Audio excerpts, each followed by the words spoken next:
حضرت شبلی کے ایک مرید کا واقعہ ہے، بڑا سبق آمیز واقعہ ہے کہ حج پہ جاتے ہوئے بندے کی کیفیت کیسے ہونی چاہیے۔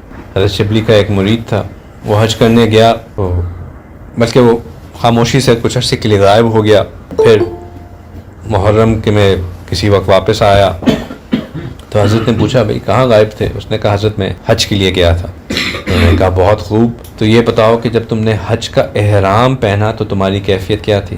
انہوں نے کہا کیا تم احرام پہنتے ہوئے تم یہ سوچ رہے تھے کہ جس طرح میں یہ گندا لباس اتار کے پاک لباس پہن رہا ہوں، اس طرح میں نے اپنے من سے تمام گندگی کو اتار کے اپنے من کو صاف کر دیا؟ انہوں نے کہا نہیں حضرت یہ کیفیت تو نہیں تھی۔ میں نے کہا اچھا جب غسل لیا تھا تب کیا تھی کیفیت تھی؟ انہوں نے کہا بس غسل لے رہے تھے۔ میں نے کہا کیا تم نے یہ نیت کی تھی کہ جس طرح یہ پانی میرے جسم کی میل کو صاف کر رہا ہے اس طرح میرے من کی میل بھی صاف ہو رہی ہے؟ انہوں نے کہا نہیں حضرت یہ کیفیت تو نہیں تھی۔ انہوں نے کہا اچھا جب تم نے تلبیہ پڑھنا شروع کیا تو کیا تم اپنے دل و جان سے اپنے رب کو اپنے آپ کو اپنے رب کی طرف حوالے کر رہے تھے؟ کیا تم یہ کہہ رہے تھے کہ یا اللہ میں آپ کی طرف حاضر ہو رہا ہوں؟ تو اس نے کہا کہ نہیں حضرت ایسی کیفیت تو نہیں تھی۔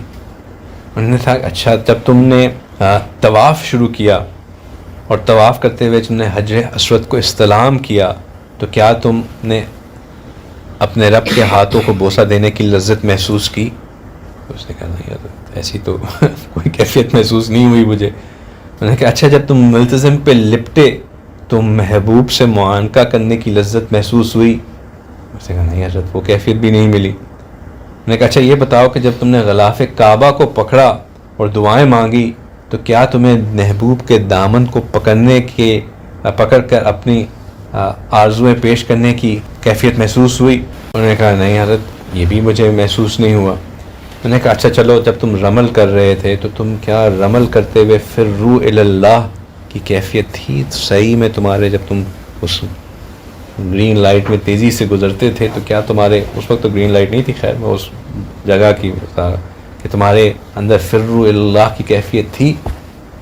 اس نے کہا نہیں حضرت وہ کیفیت بھی نہیں تھی۔ انہوں نے کہا اچھا جب تم عرفات میں گئے تو عرفات میں تمہیں اپنے اللہ کی مغفرت محسوس ہوئی؟ اس نے کہا نہیں حضرت مجھے عرفات میں بھی اللہ کی مغفرت محسوس نہیں ہوئی۔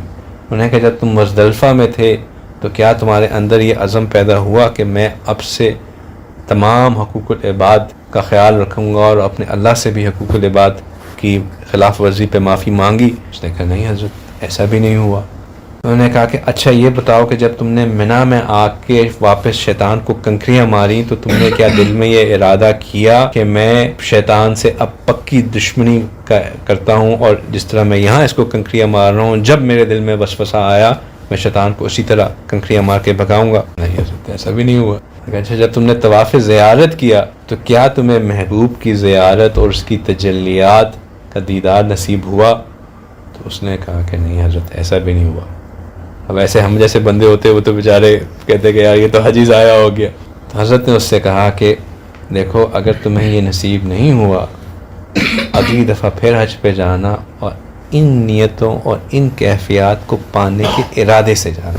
حج پہ جانا یا عمرے پہ جانا ہمارے اندر بھی یہ ذہن میں ہو کہ جس وقت ہم احرام کا غسل لے رہے ہیں تب سے لے کے جب تک ہم اپنے تمام مناسک حج یا عمرے کو مکمل نہیں کر لیتے تو ہر ایک قدم پہ یہ عشق اور مستی کا سفر ہے۔ اس میں ایک عاشق کی جو کیفیت ہوتی ہے اپنے محبوب کے لیے وہ ہمارے دل میں ہونی چاہیے۔ جس طرح ہم اپنے ظاہر کو اصلاح کر رہے ہوتے ہیں ویسے ہمیں اپنے باطن کے بھی اصلاح کرنی ہے۔